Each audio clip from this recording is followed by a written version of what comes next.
Today we're making chaomian or chow mein. So, fried noodles is something that a lot of people seem to struggle with, so we wanted to show you guys how to make a nice Cantonese style chow mein. Generally, people seem to have two complaints about Chinese fried noodles. If you're abroad, that they're often overcooked and gloopy, and if you're in China, that they're sometimes way too oily. But if you do it right, using Cantonese technique, you'll end up with a perfect noodle with just the right amount of sauce and very little oil. To get started, you're going to need to find the right noodles. Now, these are Cantonese egg noodles, dan mian. Abroad, I've sometimes seen them called Hong Kong-style chow mein noodles. You can get a feel for the consistency here. These aren't like super dried noodles or anything. For our veggies, we're keeping it simple and just adding a bit of bean sprouts and Chinese chives. Now, if you take a look at a bean sprout, you're going to see a little portion of the mung bean still at the end. On the other side is a small root. These are going to affect the final texture of the bean sprout and make it a bit uneven. We want a bean sprout that's perfectly crunchy the whole way through.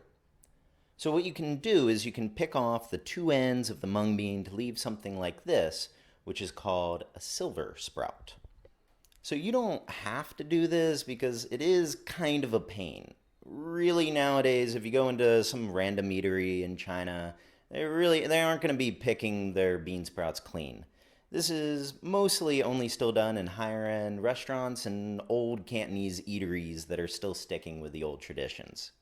By the time you're done working through the sprouts though, your silver sprouts should look something like this. Next we have jiu Chinese chives. Despite the translated name, these don't really taste much like chives, so if you're abroad, there's not really a direct sub for this. They use them quite a bit in Korean cooking too, so if you're at an Asian supermarket in the US and you see something called buchu, you're good to go as well. Cut those in about 2-inch long pieces. So also dice up some shallots. Here we're using about a half a shallot. Get that into a fine dice and then cut up about 1/4 of an onion into slices, a bit thinner than this ideally. Now to boil the noodles. Before you toss your noodles in, take 2 tablespoons of the boiling water and reserve it for the sauce later. Just trust me, it'll make sense once we get there. Add your noodles to the boiling water. These noodles can get real soft real fast, so we're just cooking them in boiling water for 1 minute. Move them around, make sure they aren't clumping together. After a minute's up, take them out and toss them under cold water to rinse. We're cooking outside on our balcony here, so we got creative and set up an ice bath. But when you make it, you're gonna be a normal person and rinse it under tap water to stop that cooking process. After you rinse and drain the noodles, one little trick to help the noodles cook evenly is to grab a paper towel and make a little lid for your noodles as they're resting. The residual steam is going to help cook through the slightly undercooked noodles without overcooking the rest of them. So to that reserved boiling water from earlier, we're going to add some sugar. The boiling water will help the sugar dissolve, so give that a quick stir. Next, we'll add some dark soy sauce, about 1 tablespoon, some light soy sauce, about 2 teaspoons, and we'll be adding a couple less conventional ingredients. So Steph looked up some information from one of our favorite restaurants in Hong Kong, and in an interview, the cook from there gave up a couple of their special ingredients for the noodles. The first one was jiangyou or thick soy sauce. This is a really popular ingredient in Taiwan. It's sweeter than your standard soy sauce, and as you can see, it's a bit thicker. If you're in China, you should be able to get it at most supermarkets. If you're abroad and can't find this, subbing in the Indonesian kecap manis should work great, or if you really can't find anything, just use some oyster sauce. And the second special ingredient is fish sauce. Now, I know what you're thinking, this isn't Southeast Asian food, what's fish sauce doing in there? Now, fish sauce isn't used in a lot of varieties of Chinese cooking, but it's a rather common ingredient in Guangdong, and especially in chaochao-style Cantonese food. So we're using a Vietnamese fish sauce, actually. The Vietnamese fish sauce has a real deep umami flavor, while the Chinese and Thai varieties seem to have a much sharper saltiness. I personally believe the Vietnamese varieties are the best in the world. Now, that's not why we didn't use the Cantonese variety, we just didn't happen to have any on hand. So add in a half teaspoon Vietnamese fish sauce, or cut that in half if you have the Chinese or Thai varieties. Now add in some sesame oil, give that a quick stir, and set that sauce aside. To get started frying, we're going to sweat the jiu tsai and the bean sprouts. This is called bai guo honggan, plain wok toasting, but the idea is similar to sweating in Western cooking, only we're not using any oil at all here. We just want to get the moisture out of the veggies so it doesn't mess up our frying later. Sweat the jiu tsai for about 2 minutes on medium heat. You're going to want to keep them moving around with chopsticks so they don't wilt into a big old pile. If you're intimidated by cooking with chopsticks, don't be. You can just as easily use tongs. Once the jiu tsai gets a touch darker and wilts a little bit, take that out and set it aside. Then we're doing the same thing with our bean sprouts. Once the bean sprouts are sweating and they start to turn a touch brownish on the edges, this is going to be after a minute or two, take them out. The bean sprouts will soften a little bit, but as you can see here, they're still quite crunchy. Now to fry. What we're doing here is adding a little bit of oil and swirling it around the pot to get a nice nonstick surface.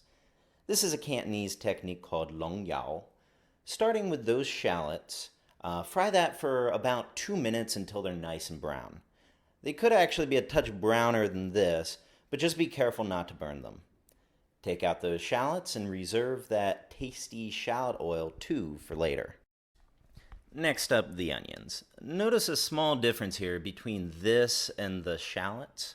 For the onions, after we coat the wok using the long yao technique, we're dumping most of the oil out before adding the onions. The shallots we wanted to sit in more oil and cook in more oil as we kind of wanted to shallow fry them of sorts. Now, something you'll notice about Cantonese stir fries is that in general, they'll tend to cook each ingredient separately to their desired doneness and then add them all back together at the end of the stir fry. In many places in China, you'll just see people dump all the ingredients at once into the pot and fry everything together. The latter style is called xiaochao, or little stir fry, and is really convenient once you nail it, but it can be real variable and your timing needs to be perfect. If you're just getting started cooking with Chinese food, the ingredient by ingredient Cantonese stir fry has a much smaller learning curve. Both techniques are great though, except for starches like fried rice and noodle dishes. The Cantonese style is going to be really preferable, I think. If you try doing that xiaochao with a noodle dish, what's going to happen is your aromatics and veggies will suck up your oil, leaving a basically dry pot for the noodles to just get stuck on. To compensate, many cooks will just dump a mountain of oil into the pot, which will prevent sticking, but would also make it super oily. To travel forward in time 30 minutes, this is what the bottom of the bowl of noodles looked like once we were done eating it. 0 oil, almost 0 sauce. That's how Cantonese people would generally judge a good fried noodle. If you got pools of oil or liquid after eating, it's a bad chaomian. Okay, so back to the present. Our onion has been cooking for a couple minutes, and we'll take it out. We're going to add that reserved shallot oil to the pot and do the same long yao swirl method. Dump in your noodles, fry it real quick, and then add back those onions. We don't want the pot to be too hot here. Medium or even medium low if you're on a Chinese range is good. Add in your sauce. Your sauce is going to be cooking down and reducing with your noodles. Stir it around for about a minute or two, then add those reserved ingredients, the shallot, the jiu tsai, the bean sprouts. So cook, moving those around and letting the sauce reduce and absorb into those noodles.